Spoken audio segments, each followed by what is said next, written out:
To begin proceedings, I'd just like to invite Uncle Colin up to come and give a welcome to country.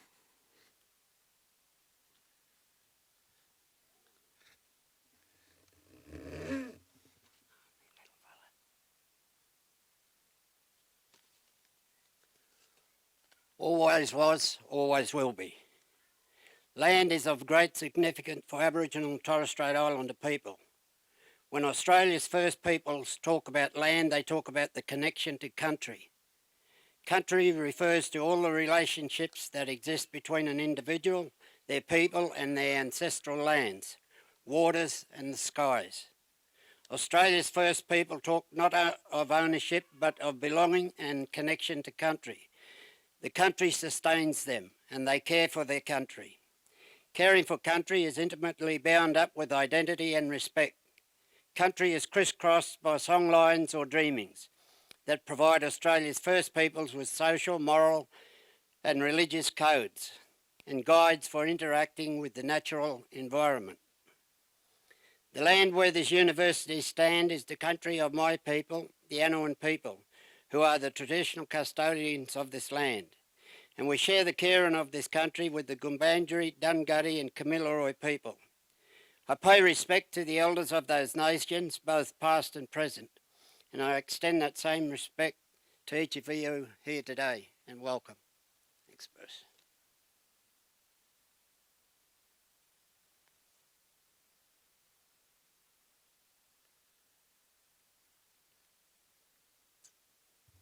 Thanks, Uncle Colin. We might get the didge playing and we'll get the flag raised. Do you want to tell them to...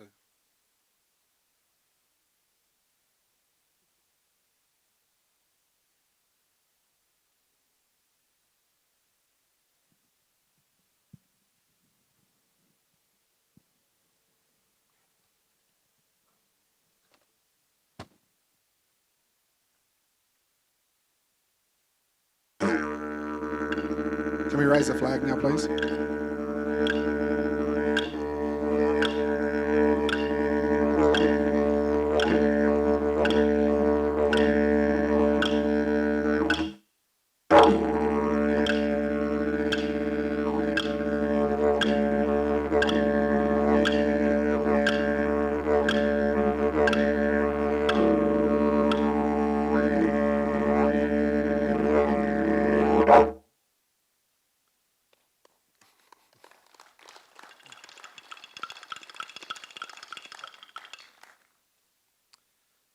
Thanks for your welcome up, Colin.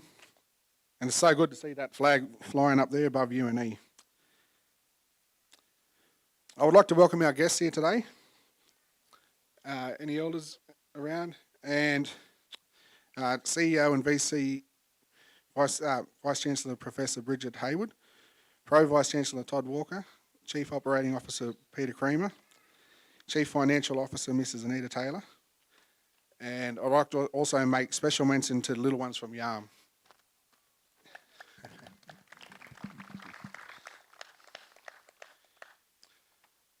My name is Bruce Dennison and I was born and bred here in Armidale. I'm a proud Anoan man with strong Kamilaroi blood and I've got mob just about everywhere. This year's theme, always was, always will be, means different things to different people, and to me the phrase reminds me of over 75,000 years, well, since the beginning of time really, that more than 350 distinct groups have occupied this country. We were given the responsibility of custodianship of this land, and to this day we still have that custodianship. Although it looks vastly different, the original responsibility given to us by our creators is still there and it has not been dissolved. No one but our creators can take that away. So therefore, it always was and always will be. I would like to invite the University of New England CEO and Vice-Chancellor, Professor Brigid Heywood, up to say a few words.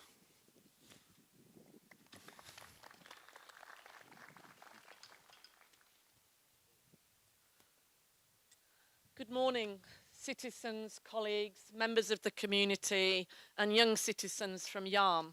Welcome. May I first of all thank Colin for welcome. May I thank Bruce for acting as the MC. And may I thank all of those who have brought traditions to a unique and special welcome on this very special day, representing a very special week in the cultural history of Australia. From my Gaelic ancestors, Danuit, from my fellow citizens in New Zealand, Kia ora. I am deeply proud to be here today celebrating a very special part of Australian history. For me, this is the history, as has just been indicated, of 75,000 years of community, of environmental guardianship, of citizenship being valued, of family being at the heart, and of friendship being the narrative. Many of us have watched in fascination as the president of a new country, an old country, but a new president was elected this week. We have watched in horror as part of modern society, fake news, ambiguity, dishonesty, and at some point in time over the last week, a threat to democracy was part of our modern culture. I think all of us were unsettled, and some of us were ashamed that that would be the modern vehicle of democracy. And therefore, I think that we hold to a celebration of NAIDOC Week more purposefully and more passionately this time. Because it reminds us that the guardians of a nation are those who hold true to the care of that nation in whatever way is possible, through good times and through bad. And that they stand tall after 75,000 years as opposed to 300 years in valuing connection with each other, in valuing connection with place, and in valuing community as the highest possible instruments of the expression of that culture. As the University of New England, it's important that we continue to learn from that culture, that we continue to recognise that there is value in 75,000 years that will improve what we have achieved as a community in 300 years.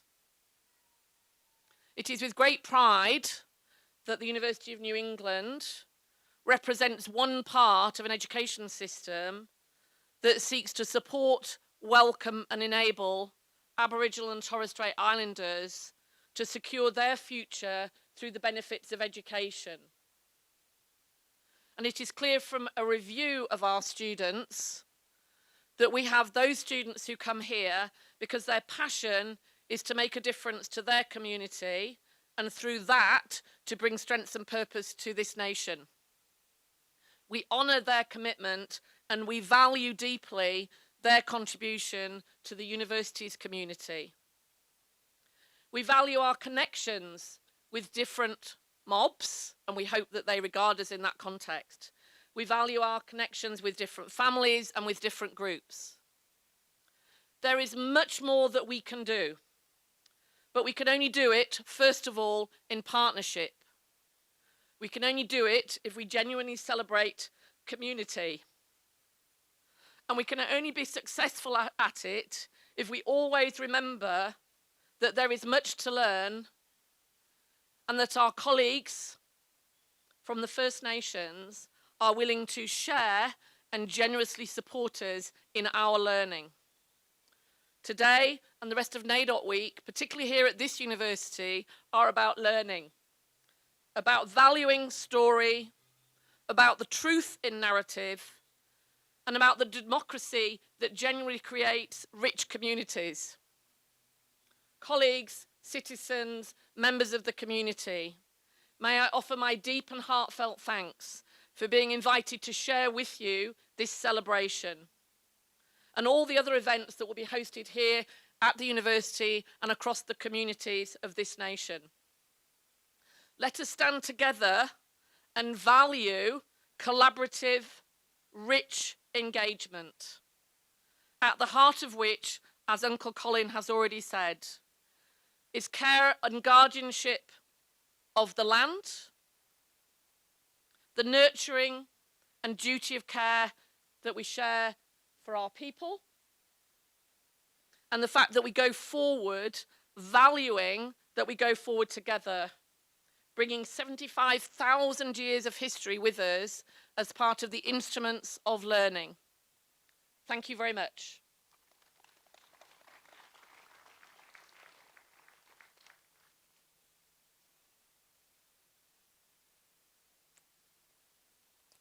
Thank you, Professor Heywood. I know you're very busy and you have many other commitments, but I'd like to thank you for attending today. Our next speaker is a current student of UNE, who, after coming through our tracks program, has continued on to study an undergraduate course in archaeology. Colin Ahoy Jr. is not only fulfilling his own dreams and aspirations, but he's also being a role model for our young people and our old people as well, that they too can come to UNE via our pathways or tracks programs and be supported by the team at Oorala all the way through their journey on into their tertiary studies. So I'd like to invite Colin Ahoy Jr. up to say a few words about what NAIDOC means to him.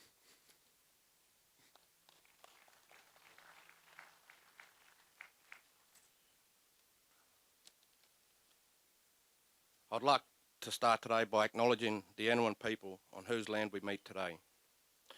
Hello, my name is Colin Ahoy.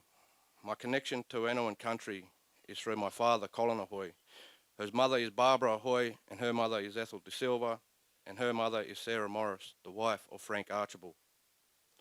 I also have a strong connection to the Biripi country through my mother, Phyllis Ahoy's bloodline, whose mother is Phyllis Donovan, and her mother is Martha Leon, and her mother is Elizabeth Beale.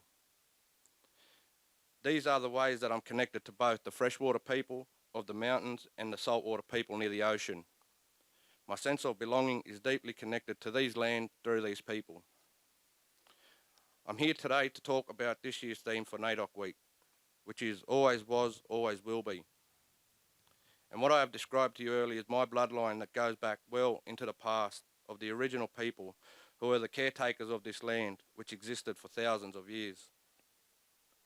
And here we are in the present 2020, and it's time that Australia and all the different peoples who call this ancient place home need to recognise that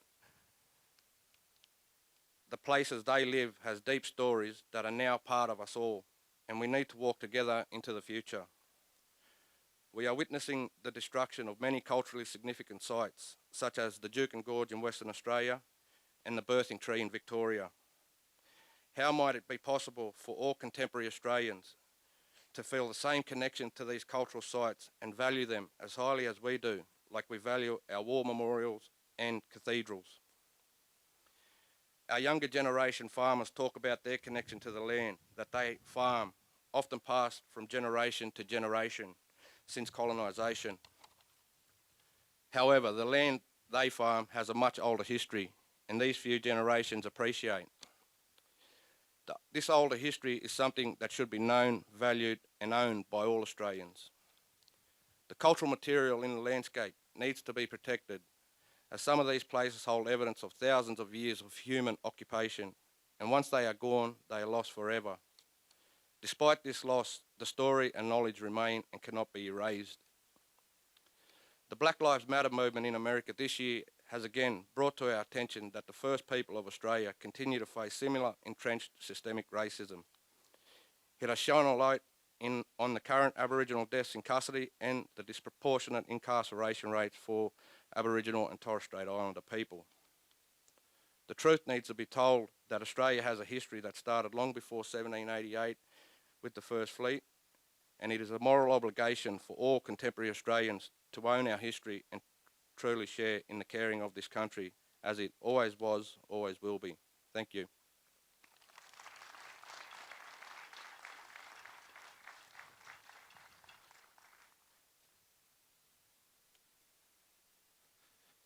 Thank you, Colin. I know you're doing a great job here up at uni and you're making so many people proud. And you should be proud of yourself too. Our next speaker, UNE academic Donna Moodie, is a Gomeroi woman. She has previously worked in Oorala with the HEP program in the School of Rural Medicine. Donna is currently a lecturer in the Contextual Studies team in the School of Education here at UNE. Welcome, Donna.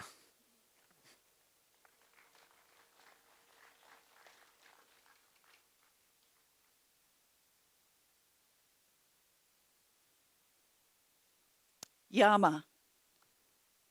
You can say that back to me. Yama.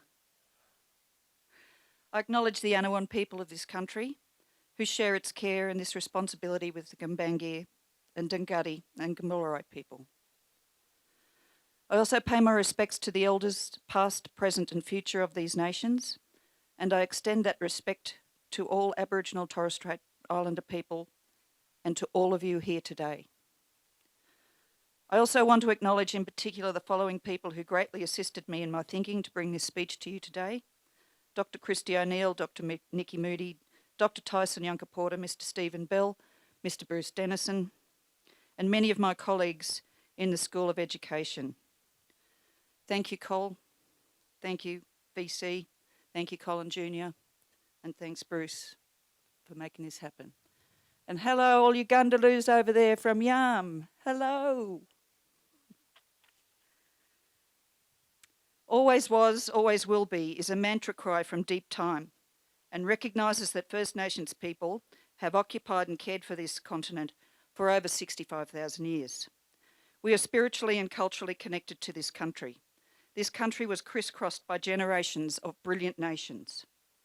Aboriginal Torres Strait Islander people were Australia's first explorers, first navigators, first engineers, first farmers, first botanists, first scientists, first diplomats, first astronomers, and first artists. Australia has the world's oldest oral stories. The first people engraved the world's first maps, made the earliest paintings of ceremony, and invented unique technologies. We built and engineered structures on Earth, predating well-known sites such as the Egyptian pyramids and Stonehenge. One such place is the Booloominbah cultural landscape, the first site in Australia inscribed on the UNESCO World Heritage List purely for its Aboriginal cultural significance. It is one of the oldest, or it is the oldest and most extensive aquaculture site conservatively dating back 6,600 years, and that's a conservative estimate. On the lands of the Gunditjmara peoples, they first applied for World Heritage listing in 1989, and 30 years later, UNESCO inscribed a proposal on the 6th of July last year in 2019. Basalt stone deposits from lava flows have been used to construct a complex system of stone channels, weirs and traps within the natural features of the landscape. These structures have provided a plentiful supply of food, including eels, fish and turtles, for the Gunditjmara people for millennia. There are also remains of over 200 circular stone wall houses spread throughout the Booloominbah landscape. Can you imagine the engineering feat employed to build fires hot enough and accurate enough to carve the channels into those basaltic lava flows and combine that with the knowledge of seasonal rise and falls of water levels that fed the eel traps and weirs that they constructed? Bruce Pascoe, in his book Dark Emu, writes that the Gunditjmara were not just hunter-gatherers. The myth still prevails, of which Pascoe largely debunks in his excellent tome. But the Gunditjmara are cultivators and farmers. Always was, always will be acknowledges that hundreds of nations and our cultures covered this continent. All were managing the land, the biggest estate on earth, to provide for their and our future sustainably. Here I'd like to recommend another book by Bill Gammage, The Biggest Estate on Earth, How Aborigines Made Australia. Through ingenious land management systems like fire stick farming, we transformed the harshest habitable continent into a land of bounty. NAIDOC Week 2020 acknowledges and celebrates that our nation's story did not begin with the documented European contact, whether in 1770 or 1606, with the arrival of the Dutch on the west coast of the Cape York Peninsula. The very first footprints on this continent were those belonging to First Nations people. Our coastal nations watched and interacted with at least 36 contacts made by Europeans prior to 1770, many of them resulting in the charting of the northern, western and southern coastlines of our lands and our waters. For us, this nation's story starts at the beginning of time. NAIDOC 2020 invites all Australians to embrace the true history of this country, a history that dates back thousands of generations. It is about seeing, hearing and learning the First Nations' 66,000 plus year history of this country, which is Australian history. We want all Australians to celebrate that we have the oldest continuing cultures on the planet and to recognise that our sovereignty was never ceded. That brilliant broadcast, The First Australians, by Rachel Perkins and Louis Nowra begins. Before the dreaming, all that moved on the land was the wind. Then came life. Giant beings came down from the sky, came up from the sea and within the earth itself. Part human, part animal. These beings travelled the land. They danced and made love. They hunted and fought, creating the landscapes as they went. In everything they touched, they left their essence, their life force, making the land itself sacred to those who would follow them, the first Australians. Professor Mick Dodson, in his 2009 National Press Club address, stated the following: "Our adaptation and intimate knowledge of country enabled us to endure climate change, catastrophic droughts and rising sea levels. When we say country, it's a word for all the values, places, resources, stories and cultural obligations associated with that area and its features. It describes the entirety of our ancestral domains. All of it is important. We have no wilderness, nor the opposite of wilderness, nor anything in between. Country is country, the whole cosmos." The impact of colonisation and industrialisation hit hard. Rather than increase technologies and paradigms practiced by our people, the colonisers engaged and still engage in extractive resource use and abuse, leading to the predicament that we find ourselves in now, the huge threat to that sentient being, our Mother Earth. Here I introduce to you the concept of solastalgia. We have all heard of the word nostalgia, a wistful desire to return in thought or in fact to a former time in one's life, to one's home or homeland, or to one's family and friends, a sentimental yearning for a former place or time. In addition, most of us are aware of the term solace, to comfort in sorrow, misfortune or trouble, the alleviation of distress or discomfort, or something that gives comfort, consolation or relief. The Australian philosopher Glenn Albrecht coined the term solastalgia in 2005. He is an environmental philosopher with theoretical and applied interests in the relationship between ecosystems and human health, and provided the following definition.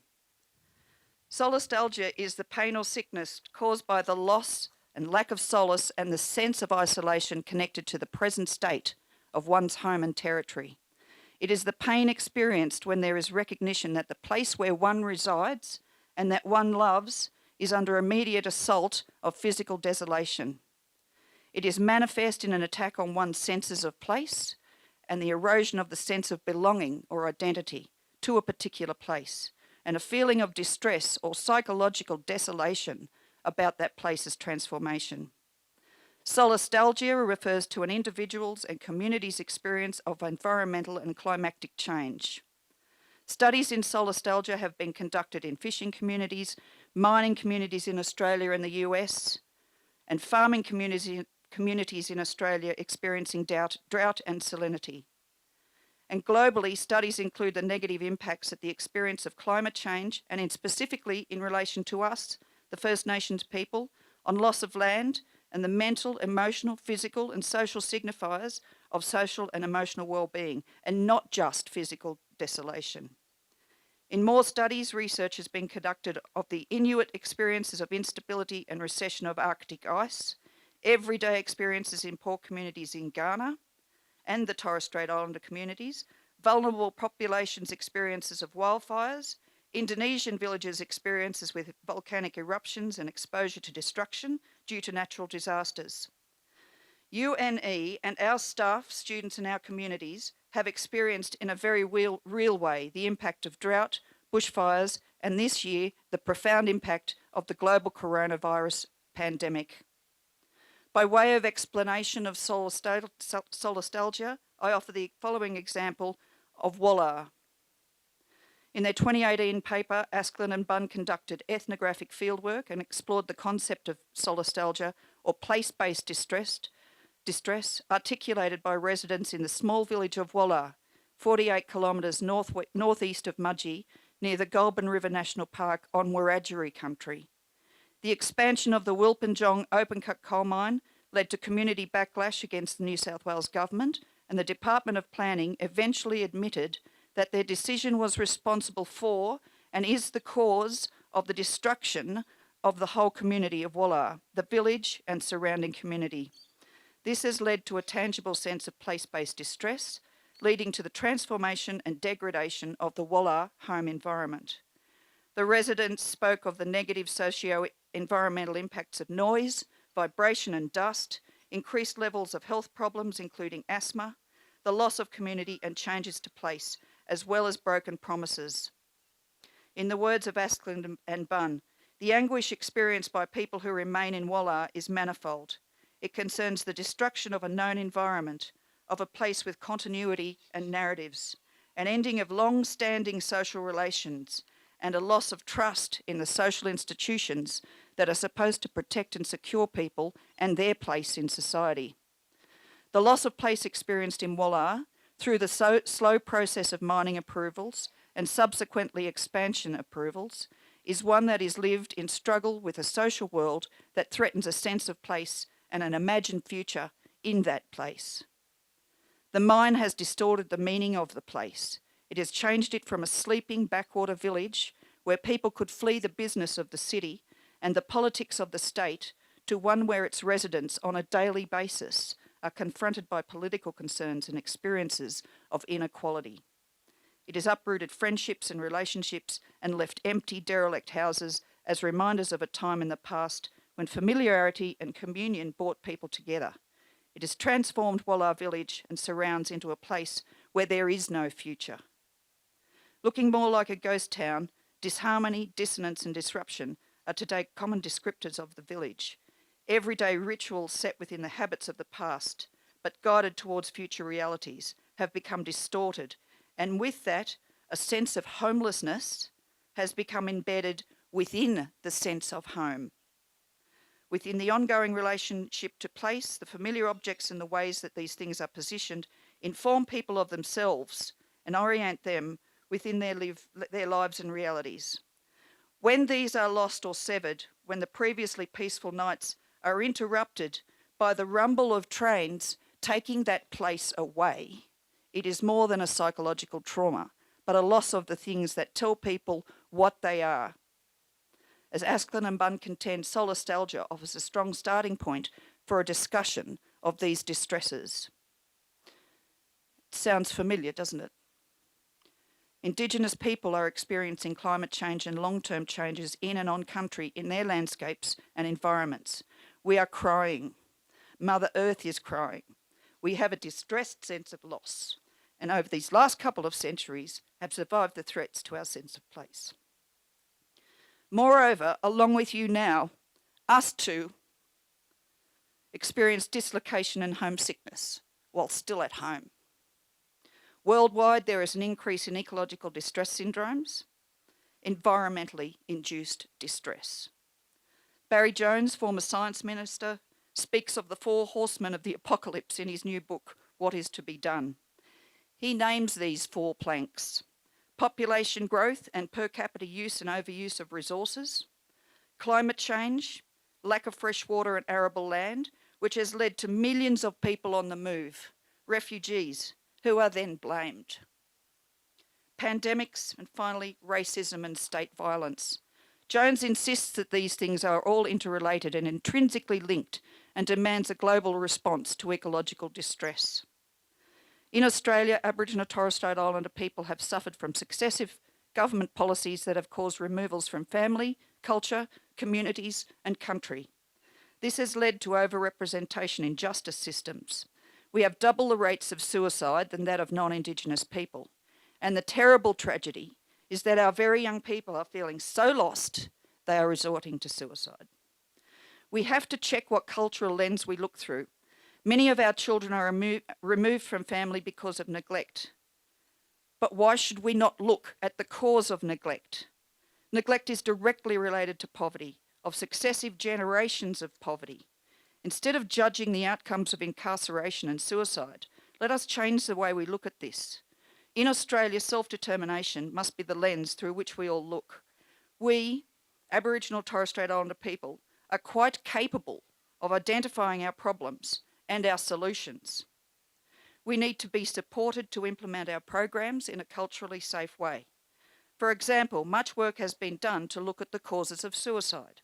People who might have suicidal ideation and who do not carry through have a resilient capacity to self-soothe. Early intervention programs are what is needed here to teach calming and to reduce overreaction to situations. In Australia, there has been persistent drought, extreme weather, deforestation, species extinction. In the case of Walla, open cut mining on my country, Goomera country, fracking, gas extraction and open cut coal mines. Our rivers are not running and are infested with pest species.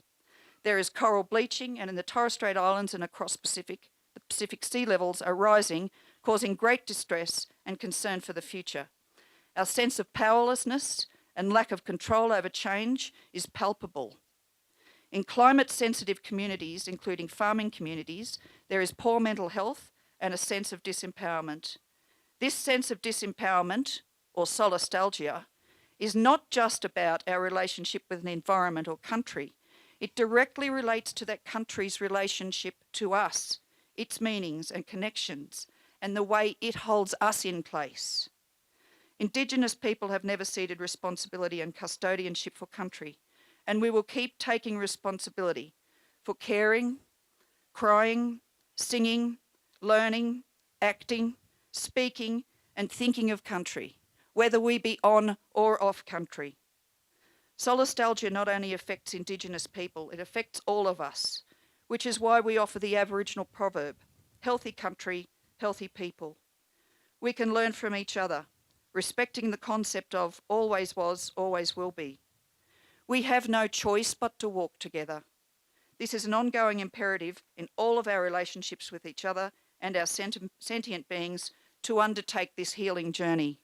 Our future generations demand this of us, as they should. Solastalgia offers a strong starting point for a discussion of this place-based distress. We must engage in better ways of being, ways of valuing, ways of doing, and ways of knowing. A very wise elder, Mr. Paddy Jerome, told a gathering in Toowoomba, "It always was and always will be our land. We don't own it. We belong to it. Every living thing on it is part of it. People are custodians of the land. They are entitled to the spiritual content, but not to own it. We had native title from the word go. We were denied title to it. We were not considered as people." Country is home. It is the source of knowledge, law, science, spirituality, and survival. It is integral to the transmission of cultural knowledge, skills, and practice. In conclusion, I highly recommend Tyson Yunkaporta's book, Sand Talk, How Indigenous Thinking Can Save the World. No spoiler alert here, you'll have to read it. However, Yunkaporta concludes, "Now that the small questions of existence have been answered, why are we here? How should we live? What will happen when we die? Us too should be able to get back to the business of asking some of the bigger questions. We will need living lands and living bodies to do that though. So let's put these hands of ours to work. So what does thriving look like? What do respectful relationships with each other and with these lands look like? Let us start a healthier, more helpful, respectful, dialogical discourse. In other words, let us too start yarning and talking and speaking country again for a healthier future. Our children, our future generations, and our sentient beings demand this of us. Yama.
All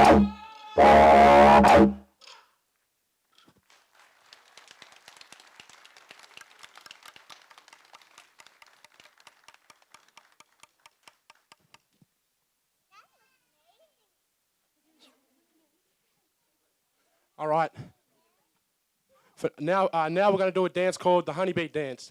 The Aboriginal translation for that is Irota Runang. Thank you.